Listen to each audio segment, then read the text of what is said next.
আমাদের ব্যর্থতা কোথায়? কেন একটা ডিজাইন দিতে ৫ বছর, ৪ বছর, ৬ বছর লাগবে? চট্টগ্রাম উন্নয়ন কর্তৃপক্ষ আমরা আবাসন নিয়ে কাজ করি। শহরের ভিতর থেকে এই যে বাস স্টেশনগুলা, এগুলো আমরা সরিয়ে নেওয়ার একটা চিন্তাভাবনা আমাদের আছে। চট্টগ্রামে বেশিরভাগ লোক তারা আরব দেশে থাকে, রেমিডেন্স যোদ্ধা, তাদের জন্য একটা বিদেশি পল্লী।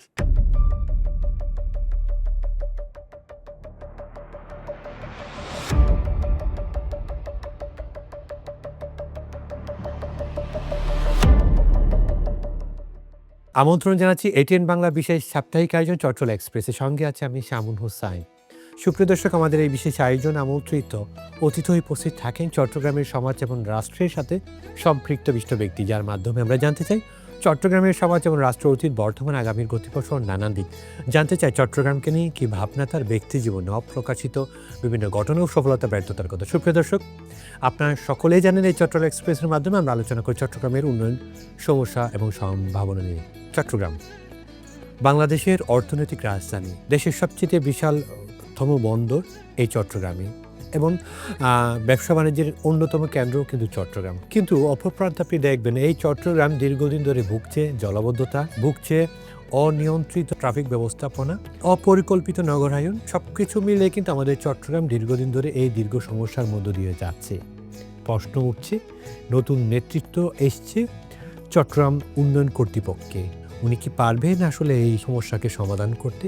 অপূর্ত প্রশ্নের উত্তর দিতে বা উত্তর জানান দিতে দেশবাসীকে আমাদের স্টুডিওতে হাজির হয়েছেন চট্টগ্রাম উন্নয়ন কর্তৃপক্ষের নবনিযুক্ত সম্মানিত চেয়ারম্যান ইঞ্জিনিয়ার বেলায়েত হোসেন। আপনাকে স্বাগত জানাচ্ছি আমাদের বিশেষ অনুষ্ঠানে। কেমন আছেন আপনি? আমি মোটামুটি ভালো আছি, আপনাদের দোয়ায় এবং চট্টগ্রামবাসীর দোয়ায়। তবে শুরুতে একটু জানতে চাই, দায়িত্ব গ্রহণের পর থেকে সবচেয়ে বড় কি ধাক্কা এসেছিল এবং অপ্রত্যাশিত বাস্তবতার কি মুখোমুখি হয়েছেন? আমি খুব সংক্ষেপে আপনাকে বলতে চাই, দায়িত্ব গ্রহণের পর আমি ফোকাসিং করেছি যে প্রতিষ্ঠান থেকে চট্টগ্রামের উন্নয়ন কর্মকাণ্ড পরিচালিত হবে সেই প্রতিষ্ঠানের উন্নয়ন কতটুকু আছে, অর্থাৎ ওই ভবনের আউটলুকিং, ওই ভবনে যারা কর্মকর্তা কর্মচারী আছে তাদের মন মানসিকতার পরিবর্তন। মাননীয় প্রধানমন্ত্রী সকাল ৯টা থেকে যে অফিসের কার্যক্রম আরম্ভ করেন সেটা তারা বাস্তবায়ন করে কি না। আমি অতর্কিতে বিভিন্ন কক্ষে গিয়ে আমি হাজিরা লক্ষ্য করেছি এবং প্রথমবারের মতো তাদেরকে ক্ষমা করে দিয়েছি, বলেছি ৯টা থেকে ৪টা পর্যন্ত অফিসে থাকতে হবে। নাম্বার 1। নাম্বার 2, আপনি সিডিএ অফিসে নিশ্চয় গিয়েছেন, দেখেছেন যত্রতত্র ফাইল ফেলে রাখত। আমি তাদেরকে বলেছি আপনাদের ফাইলের জন্য চেহারা দেখা যেত না। আমি তাদেরকে বলেছি আপনাদের পরিবার আছে, আপনাদের ঘরও কি আপনারা এইভাবে কাগজপত্র, ছেলে মেয়েদের বই খাতা এইভাবে রাখেন? দারুণ উদাহরণ। এবং তারা আমাকে প্রতিশ্রুতি দিয়েছে তারা এগুলা সাজিয়ে গুছিয়ে রাখবে। 3 নম্বর আমি যেটা বলেছি, এটা সেবা দান প্রতিষ্ঠান। এখানে যারা সেবা নিতে আসবে আগে তাদেরকে সালাম দিয়ে বরণ করে নেবেন, তারপরে তার সমস্যার কথা শুনবেন। আমাদের সিডিআর রুলস অনুযায়ী যেই সেবাটি যাকে তাকে দেওয়ার দরকার সেটা আপনি দিবেন। ওভারঅল যদি হন আপনি হাসি মুখে তাকে বিদায় দিবেন। যেটা প্রত্যাশা করেন এরকম কোনো বাস্তবতার মুখোমুখি হয়েছেন কিনা এই চট্টগ্রাম সিডিআর দায়িত্ব নেওয়ার পর থেকে? আমি কোনো রকমের বাধা, আমি আমার কর্মকর্তা কর্মচারীদের অনেক ধরনের নেগেটিভ কথা শুনেছি, কিন্তু আমার সাথে তারা ঐক্যমত পোষণ করেছে। আমি নিজেও বলেছি যে আমি এখান থেকে কোনো সুবিধা নেব না, আপনারাও সুবিধা নেবেন না। তারা আমার সাথে একমত পোষণ করেছে। এর বাইরে আমার চলমান প্রকল্প যেগুলা, আমি অতর্কিত কয়েকটা প্রকল্পে পরিদর্শন করেছি এবং সেই ক্ষেত্রে আমি সংশ্লিষ্ট প্রকল্প পরিচালক সহ ইঞ্জিনিয়ারদেরকে নির্দেশ দিয়েছি 12টা পর্যন্ত আপনারা সাইডে থাকবেন, তারপরে আপনারা অফিস করবেন। চট্টগ্রামকে নিয়ে অনেক অভিযোগের মধ্যে একটা অন্যতম অভিযোগ হচ্ছে অপরিকল্পিত নগরায়ন। বিগত সহনে কিন্তু উন্নয়ন আমরা দেখছি, বাট আপনি কি মনে করেন আসলে উন্নয়নের সংখ্যাটা বেশি নাকি অপরিকল্পিত বা সমস্যার সংখ্যাটা বেশি? আপনি কি দেখছেন? আপনাকে প্রথম কথা হলো আমরা চট্টগ্রাম উন্নয়ন কর্তৃপক্ষ আমরা আবাসন নিয়ে কাজ করি। প্রথম প্রায়োরিটি কিন্তু এটা। হ্যাঁ, আমাদের প্রথম যে ক্রাইটেরিয়া সেটা হলো আবাসন ক্ষেত্রে আমরা একটা বিপ্লব সাধন করা। সেই ক্ষেত্রে আপনি নিজেও দেখেছেন যে এখানে আবাসন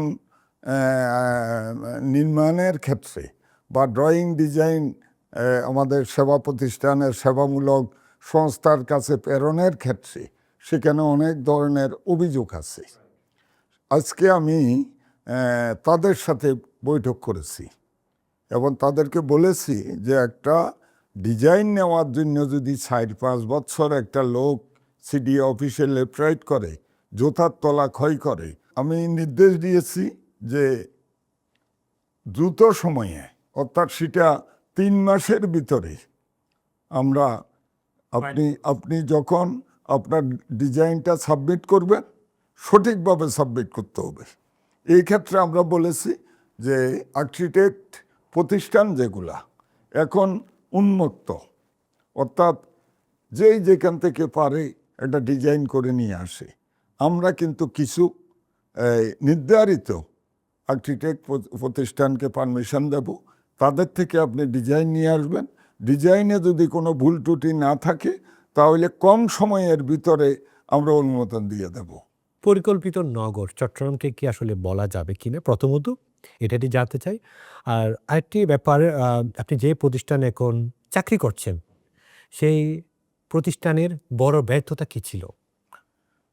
বড় ব্যর্থতা এই প্রতিষ্ঠানের প্রতি মানুষের যে আন্তরিকতা ভালোবাসা সেটা নাই। মানুষ এই ভবনকে দেখলেই কেন জানি একটা মনের থেকে একটা কষ্ট নিয়ে যায়। তো সেই কারণে আমার প্রথম চ্যালেঞ্জ ছিল প্রতিষ্ঠানের প্রতি মানুষের মায়া মহব্বত আন্তরিকতা, যে না সিডিএ আসলে সিডিএ একটা ভালো প্রতিষ্ঠান এবং এটা ভালো সেবা দেয় জনগণকে। এইটুকু যদি আমি এই চট্টগ্রামবাসীর বার্তাটা আপনি পৌঁছে কাছে দেওয়ার জন্য এখন কাজ শুরু করুন। অর্জন করতে পারি তাহলে আমি ধন্য মনে করি নিজেকে। প্রথম প্রশ্ন যেটা করেছিলাম এর সাথে লাগানো, আমরা কি চট্টগ্রামকে কি পরিকল্পিত শহর বলতে পারছি কিনা আসলে এই মুহূর্তে এসে? মাননীয় প্রধানমন্ত্রী জনাব তারেক রহমান তিনি ইতিমধ্যে ওনার নির্বাচনী যে অঙ্গীকার সবার জন্য বাসস্থানের ব্যবস্থা করা, সেই ক্ষেত্রে আপনি জানেন চট্টগ্রাম এবং কক্সবাজার এই দুইটা এই চট্টগ্রাম উন্নয়ন কর্তৃপক্ষকে আমাদেরকে নির্দেশ দেওয়া হয়েছে এখানে এই সুন্দর আবাসন এবং একটা পরিচ্ছন্ন শহর সবুজ নান্দনিক কিভাবে করা যায় একটা মেগা প্রকল্পের কার্যক্রম চলমান আছে।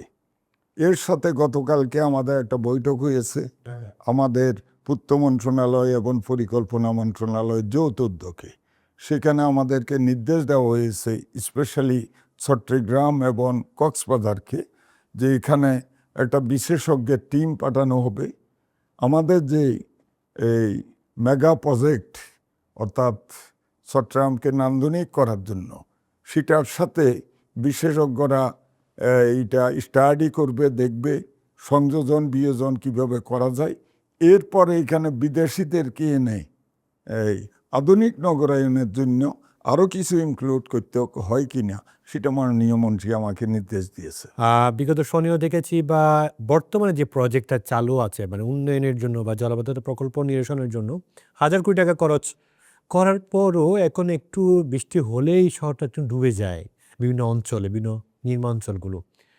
এক্ষেত্রে সাধারণ মানুষরা কি আসলে মনে করতে পারে যে এত এত পয়সা অর্থ খরচ করার পরও এখনো পানি উঠছে শহরে? এটা কি আসলে পরিকল্পনায় কোনো ভুল ছিল কিনা?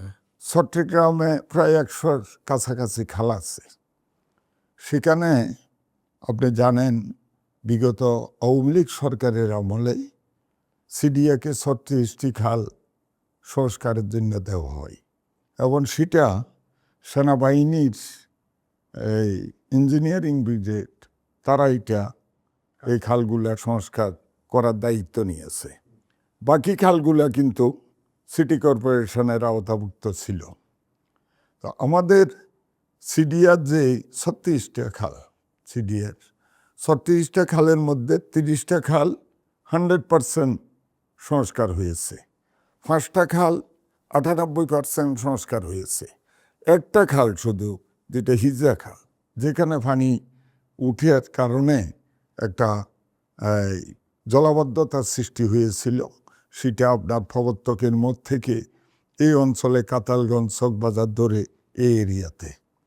আপনি জানেন এটা একটা চ্যালেঞ্জিং জব ছিল, কারণ প্রত্যেকটা খাল 2-3 মিটার প্রস্থ ছিল, সেটাকে 10 মিটার প্রস্থ করা, মানে দখল হয়ে হ্যাঁ, এটা এই দখলকৃত যেসব দালান কোঠা ছিল প্রায় 5,500 স্ট্রাকচার ভাঙত হয়েছে। শুধু হিজা খালে 156টা ভবন ভাঙত হয়েছে। এটা কিন্তু একটা চ্যালেঞ্জিং বিষয়। হিজা খালে আমাদের 68% কাজ শেষ হয়েছে। কাতালগঞ্জের ওইখানে একটা ব্রিজ হবে, আপনি যদি দেখে থাকেন, সেখানে কাজ চলমান আছে। সেখানে 2টা ভবন, একটা 8তলা একটা 10তলা, সেগুলো ভাঙ্গা হচ্ছে এখন। বৈধ হোক অবৈধ হোক, এই যে দালানগুলা ভাঙ্গা, এটা কিন্তু একটা চ্যালেঞ্জিং কাজ।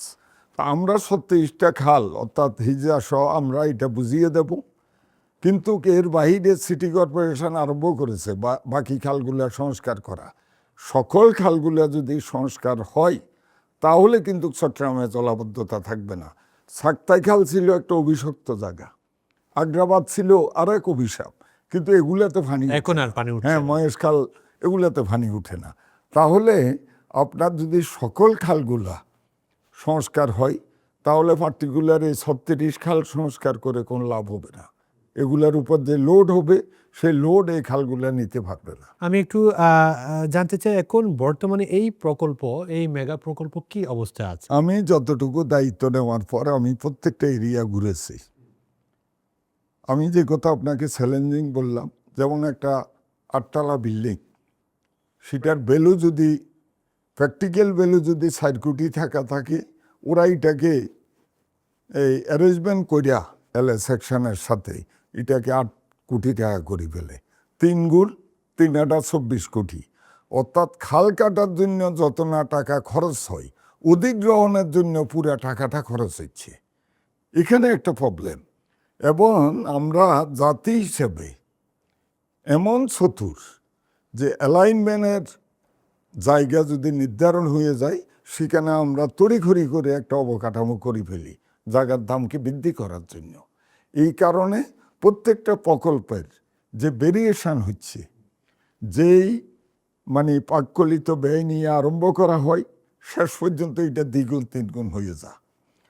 এখানে আরেকটা প্রবলেম হলো, আমি সেদিন আমার প্রকল্প পরিচালক মহসিন সাহেব আরবির, উনি ছিলেন, উনি বললেন যে আস্থা গরু পর্যন্ত পাওয়া গিয়েছে, ল্যাব পাওয়া গিয়েছে, বালুস পাওয়া গিয়েছে। অর্থাৎ আপনার পরিত্যক্ত জিনিস আপনি নির্ধারিত স্থানে না রেখে, ডাস্টবিনে না রেখে আপনি খালে, আপনি নালায় ফেলে দেওয়ার কারণে আজকে এই প্রবলেমটা হচ্ছে। এখন শেষ মুহূর্তে এসে জলাবদ্ধতা প্রকল্প কবে নাগাদ শেষ হচ্ছে? আমার 35টা খাল অলরেডি শেষ হয়ে গেছে, আর একটি খাল ডিসেম্বরে আমরা শেষ করে ফেলবো। কিছু শাখা প্রশাখার কাজ থাকবে, সেটা হয়তো আর একটু টাইম নেবে।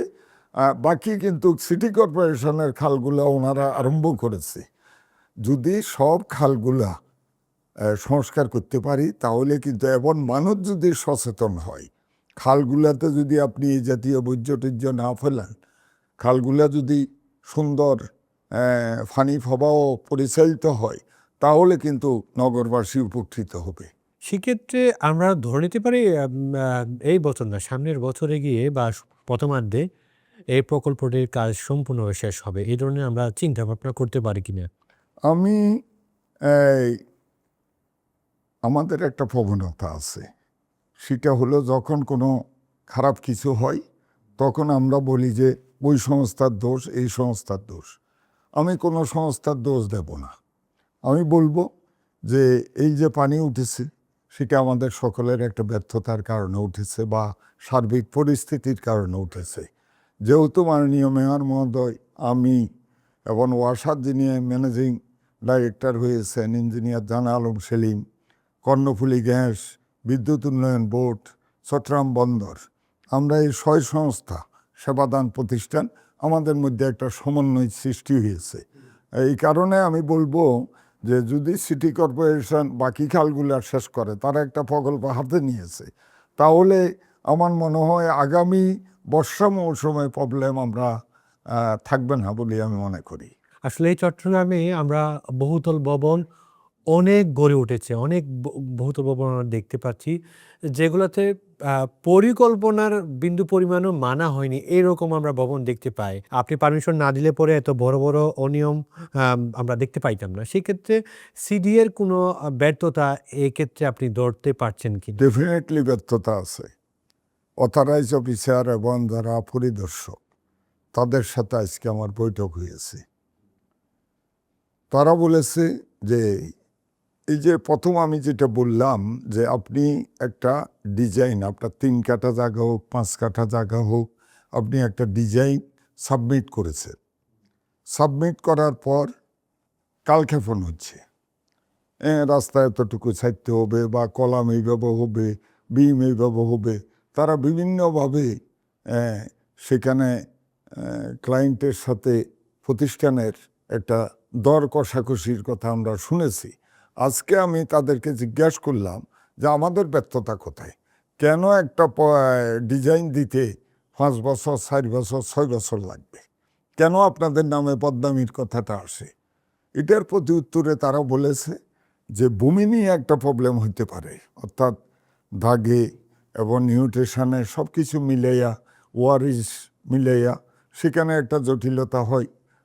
তারপরে আপনার যারা আর্কিটেক্ট, যাদের থেকে আপনি ডিজাইনটা আনলেন, সেটা উন্মুক্ত ছিল। বাংলাদেশের যে কোনো জায়গা থেকে একটা ডিজাইন আনা হতো, সেই ডিজাইন আনার পর সিডিএ আপনাকে এটা যথাযথভাবে যাচাই বাছাই করে অনুমোদন দেওয়া, এটা দীর্ঘ সময় লেগে যায়। কারণ ওই প্রতিষ্ঠানগুলোকে অনেক টাইমে পাওয়া যায় না। দায়বদ্ধতার একটা বিষয় আছে। আপনি ভবন করবেন, ডিজাইন দিয়েছে উনি, সিডিএ অনুমোদন দিয়েছে। এখন যদি কোনো ব্যত্যয় হয়, কাকে ধরবে? সেই ক্ষেত্রে কিছু প্রবলেম। আর একটা সমস্যা তারা বলল যে যখন ফাউন্ডেশনের কাজ করে, তারা চতুর্দিকে টিনের ঘেরাও দিয়ে ভিতরে কাজ করে, এক পর্যায়ে একতলা পর্যন্ত করি ফেললে তখন আর এটা ভাঙার সুযোগ থাকে না। আমি বললাম এটা হবে না। আমি অলরেডি আপনি দেখবেন বিজ্ঞাপন আকারে আগামী দিন বা পরশু দিন আসবে যে আমাদের প্রপার ডিজাইন অনুযায়ী কাজ হবে। ডিজাইন যারা ফলো করবে না, তাদেরকে আমরা ডিজাইন সরবরাহ করব না।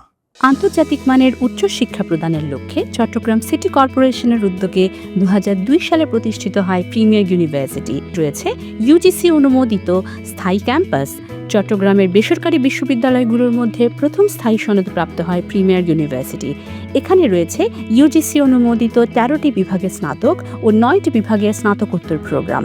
আছে অত্যাধুনিক ল্যাব ও লাইব্রেরি, সুবিশাল অডিটোরিয়াম আর কো কারিকুলার অ্যাক্টিভিটিসের মাধ্যমে ভবিষ্যতের জন্য নিজেকে প্রস্তুত করার অনন্য সুযোগ। একটি দেশের ভবিষ্যৎ গড়ে ওঠে তার ভিত্তি থেকে। তাই বিশ্বখ্যাত জার্মান ভিআরএম প্রযুক্তিতে কনফিডেন্স সিমেন্ট নির্মাণ করেছে নতুন প্ল্যান্ট। ইন্দোনেশিয়া থেকে আমদানিকৃত এ গ্রেড ক্লিংকারের সমন্বয়ে উৎপাদিত কনফিডেন্স সিমেন্ট কোয়ালিটি অ্যাসিওরেন্স ল্যাবে পরীক্ষিত প্রতিটি কণায় নিশ্চিত করা হয় সর্বোচ্চ মান। আর এই এ গ্রেড ক্লিংকারের কনফিডেন্স সিমেন্ট পৌঁছে যাবে বাংলাদেশের প্রতিটি শহর ও গ্রামে, প্রতিটি প্রান্তে, বাংলাদেশের হৃদয় জুড়ে।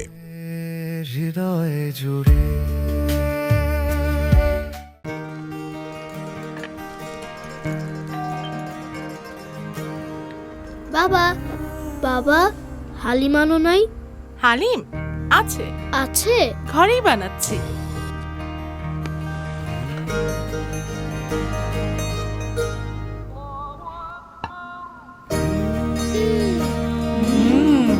কিশোয়ান হালিম মিক্স। ইফতারের পুরো মজা লুটতে কিশোয়ান হালিম মিক্স। যেমন টেস্ট তেমন বেস্ট।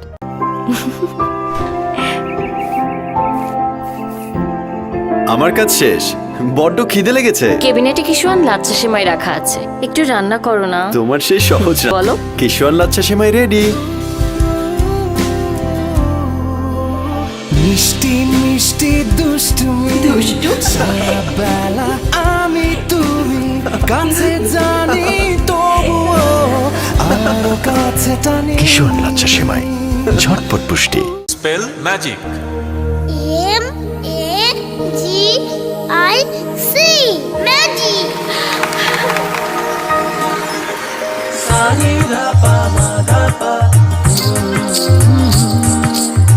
সুস্বাদু পুষ্টিকর কিশুয়ান নুডলস একমাত্র নুডলস যা পরিবারের সুষম খাদ্য নিশ্চিত করে আর নিশ্চিত করে আপনার বেড়ে ওঠা সন্তানের সুন্দর ভবিষ্যৎ। কিশুয়ান নুডলস, মমস ম্যাজিক। রাস্তার ধারণ ক্ষমতা হচ্ছে বহু গুণ বা বেশি পরিমাণ ভবনের নকশা দেওয়া হচ্ছে, পারমিশন দেওয়া হচ্ছে, এটাও আপনি লক্ষ্য করেছেন কিনা? আসলে এটা তো চোখের দেখা। যেমন আজকে আমি বলেছি হাসপাতালগুলা আপনি দেখেন, মেট্রোপলিটন হাসপাতাল, ন্যাশনাল হাসপাতাল, তারপরে সিএসসিআর, সেব্রন, ফার্কভিউ, তারপরে আপনার এই যে ফার্কভিউর পাশে আরেকটা আছে ইবনে সিনা। আপনি এসব হাসপাতালেই সত্য কি? সত্য হলো গাড়ির পার্কিং থাকতে হবে। আপনি রুগী, আপনিও গাড়িতে যাবেন, আপনার গাড়ির পার্কিংয়ের ব্যবস্থা থাকতে হবে। ডাক্তার সাহেব তার গাড়ির পার্কিংয়ের ব্যবস্থা আছে, রুগীর গাড়ির পার্কিংয়ের ব্যবস্থা নাই। এখন রুগীর গাড়ি কোথায় থাকবে? রাস্তায় থাকবে। সেখানে একটা অসহনীয় যানজট। আপনি মেহেদিবাগ মেডিকেলের সামনে, আপনি এই যে কাঁঠালগঞ্জের মোড়ে, পাঁচলাইশ, এখানে সন্ধ্যার পরে চলাচলের কোনো ব্যবস্থা নেই। কারণ কি? কারণ হলো ডিজাইনের সাথে প্র্যাকটিক্যাল ওয়ার্কের কোনো মিল নেই।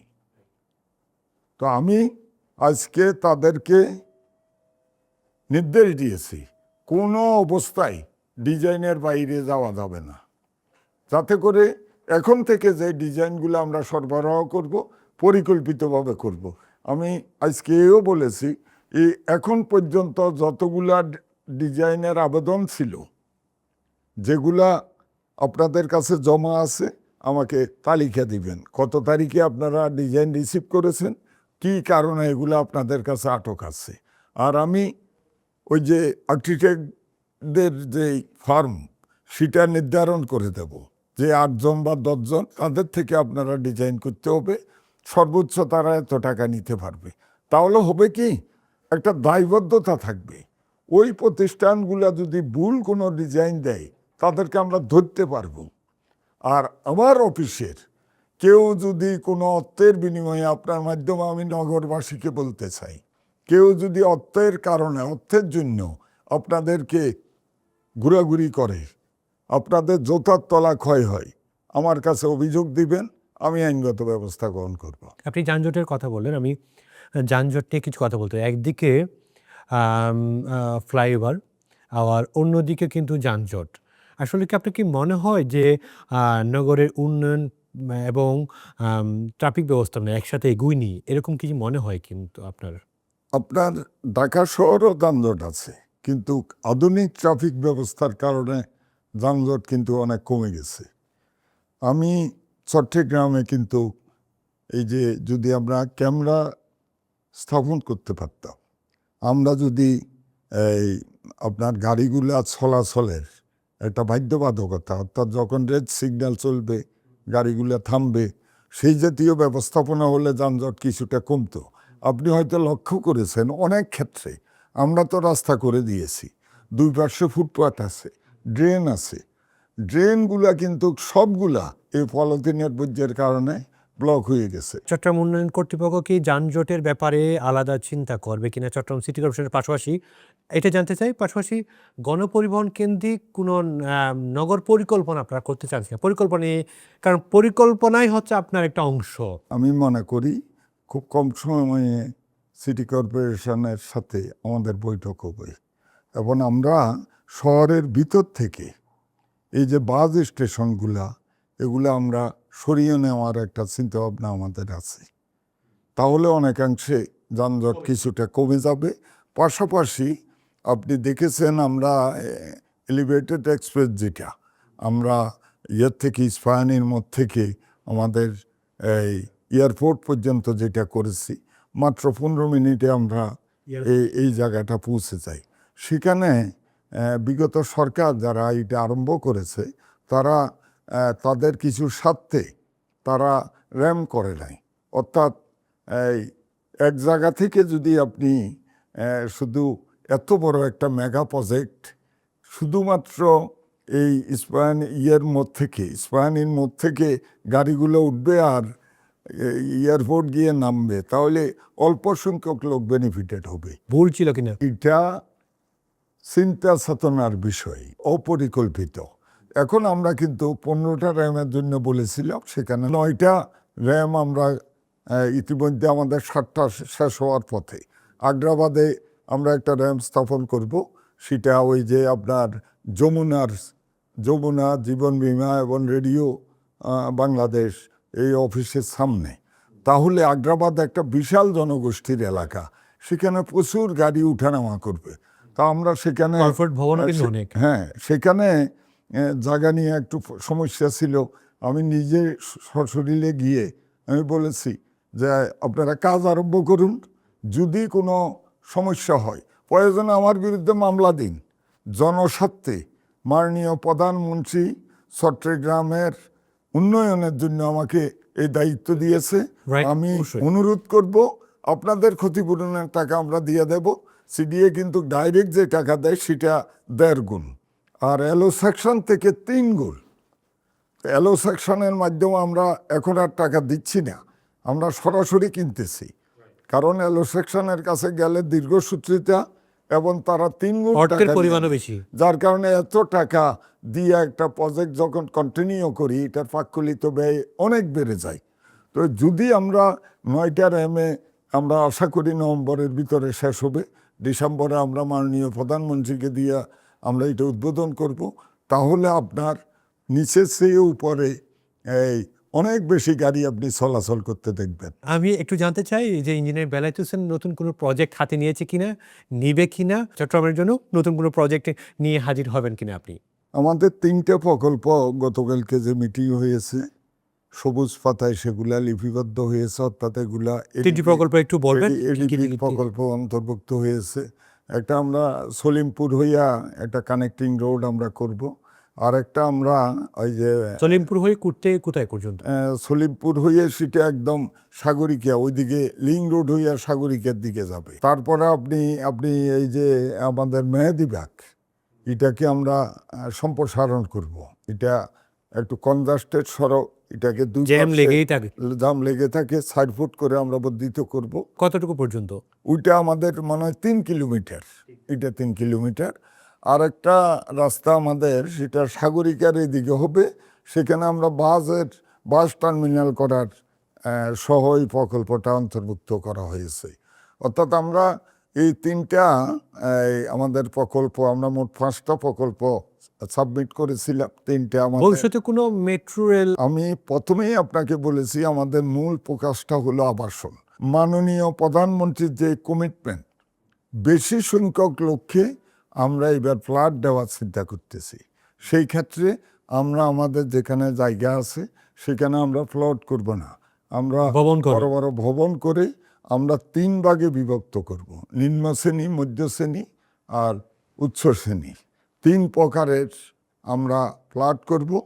এবং আমি মাননীয় পরিকল্পনা প্রতিমন্ত্রী এবং আমাদের মন্ত্রী প্রতিমন্ত্রীকে গতকাল আবেদন জানিয়েছিলাম যে চট্টগ্রামে বেশিরভাগ লোক তারা আরব দেশে থাকে, রেমিডেন্স যোদ্ধা, তাদের জন্য একটা বিদেশি পল্লী, যেহেতু ওইখানে একটা প্রকল্প ওনারা হাতে নিচ্ছে, সিলেটে একটা বিদেশি পল্লী।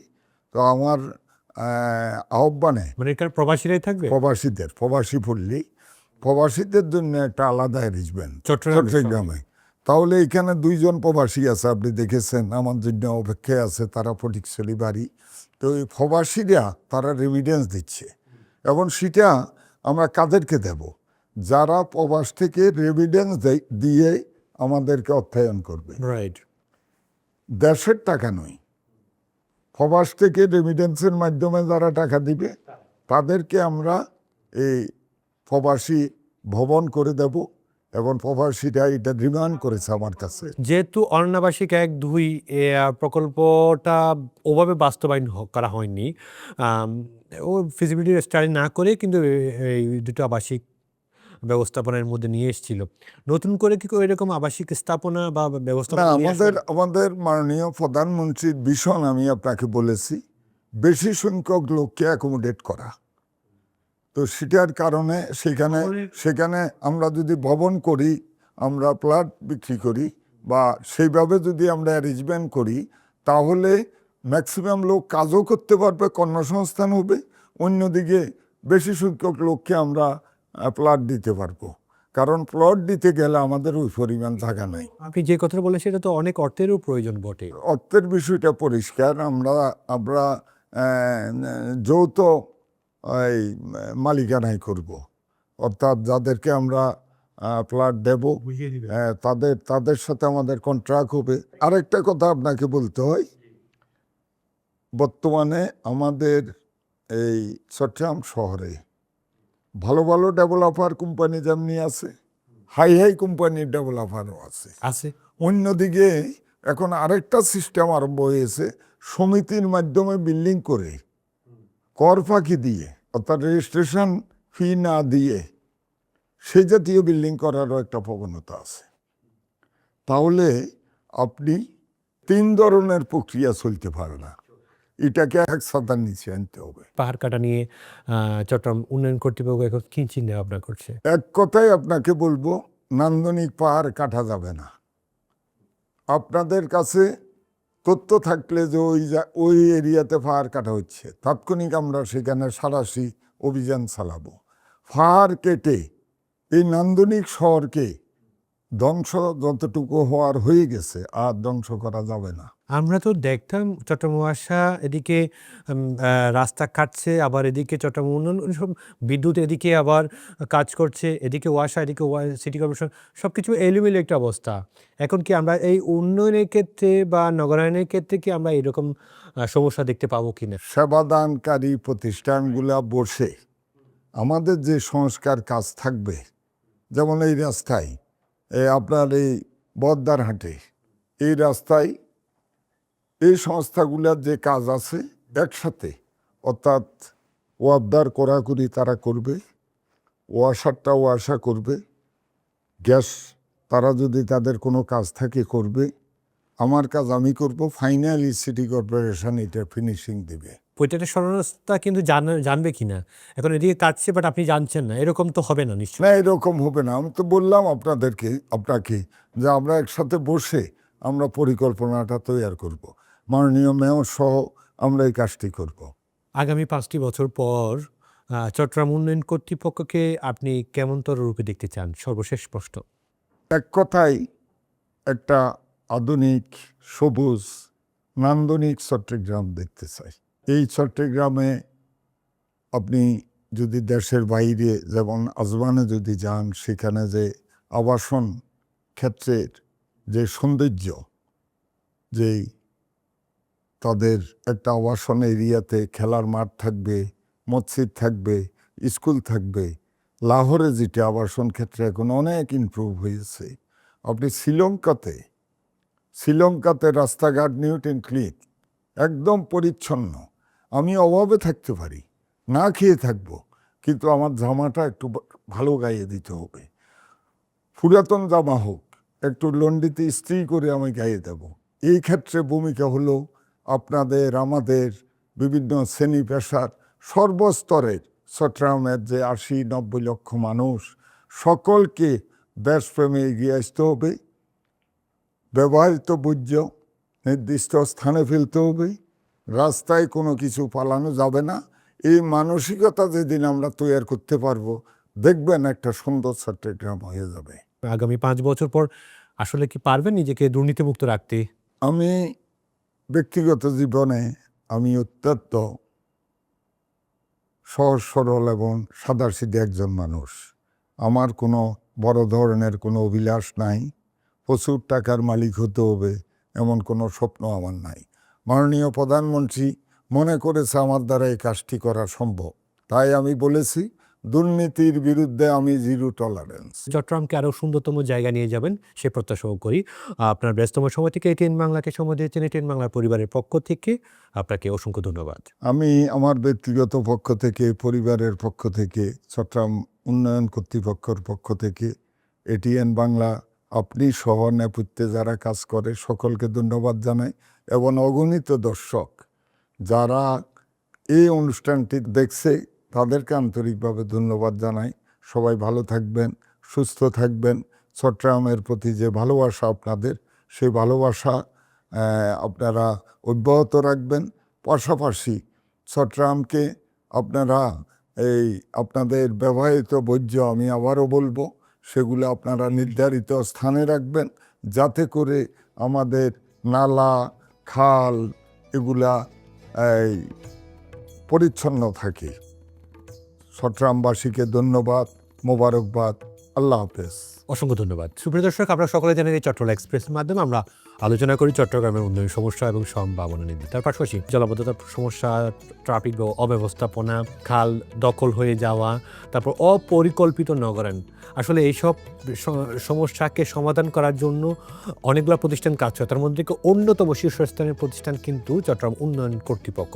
এবং উন্নয়ন কর্তৃপক্ষ এইসব সমস্যাকে সমাধান রূপে রূপান্তর করার জন্য কী পরিকল্পনা নিচ্ছে তা নিয়ে আজ আমরা ব্যাপক আলোচনা করছি। এবং চট্টগ্রাম উন্নয়ন কর্তৃপক্ষের যিনি চেয়ারম্যান, তিনি সদ্য নিয়োজিত চেয়ারম্যান হিসেবে দায়িত্ব পালন করছেন এবং তার পরিকল্পনা নিয়ে কথা বলেছি এবং পূর্বের যে প্রকল্প তা নিয়েও আজ আমরা ব্যাপক আলোচনা করেছি। আগামী পর্ব দেখবার আমন্ত্রণ জানিয়ে শেষ করছি আপনাদের সকলের প্রিয় অনুষ্ঠান চট্টগ্রাম এক্সপ্রেস। সে পর্যন্ত ভালো থাকুন, সুস্থ থাকুন, আল্লাহ হাফেজ। একটি দেশের ভবিষ্যৎ গড়ে ওঠে তার ভিত্তি থেকে। তাই বিশ্বখ্যাত জার্মান ভিআরএম প্রযুক্তিতে কনফিডেন্স সিমেন্ট নির্মাণ করেছে নতুন প্ল্যান্ট।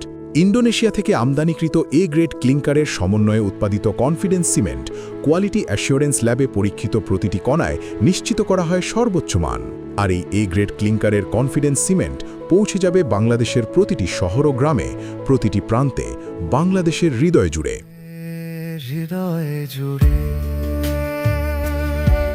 আন্তর্জাতিক মানের উচ্চ শিক্ষা প্রদানের লক্ষ্যে চট্টগ্রাম সিটি কর্পোরেশনের উদ্যোগে 2002 সালে প্রতিষ্ঠিত হয় প্রিমিয়ার ইউনিভার্সিটি। রয়েছে ইউজিসি অনুমোদিত স্থায়ী ক্যাম্পাস। চট্টগ্রামের বেসরকারি বিশ্ববিদ্যালয়গুলোর মধ্যে প্রথম স্থায়ী সনদপ্রাপ্ত হয় প্রিমিয়ার ইউনিভার্সিটি। এখানে রয়েছে ইউজিসি অনুমোদিত 13টি বিভাগের স্নাতক ও 9টি বিভাগের স্নাতকোত্তর প্রোগ্রাম। আছে অত্যাধুনিক ল্যাব ও লাইব্রেরি, সুবিশাল অডিটোরিয়াম আর কো কারিকুলার অ্যাক্টিভিটিসের মাধ্যমে ভবিষ্যতের জন্য নিজেকে প্রস্তুত করার অনন্য সুযোগ। কিশোর মাফিনকে হইচই মাতামাতি করি সবে কারাকারি। কিশোর মাফিনকে উল্লাসে আনন্দে লোকজনে খেলাতে। কিশোর মাফিনকে আমি মজা থেকে রাজা। কিশোর মাফিনকে, কিশোর মাফিনকে খাও মাস্তিতে হারিয়ে যাও। কিশোর মাফিনকে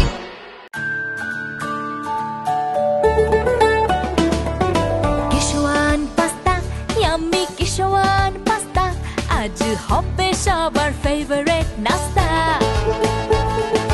কিশোর পাস্তা প্রতিদিন চাই, হেলদি টেস্টি মজা করে খাই। Schezwan pasta macaroni, It's tasty, fantastic and yummy.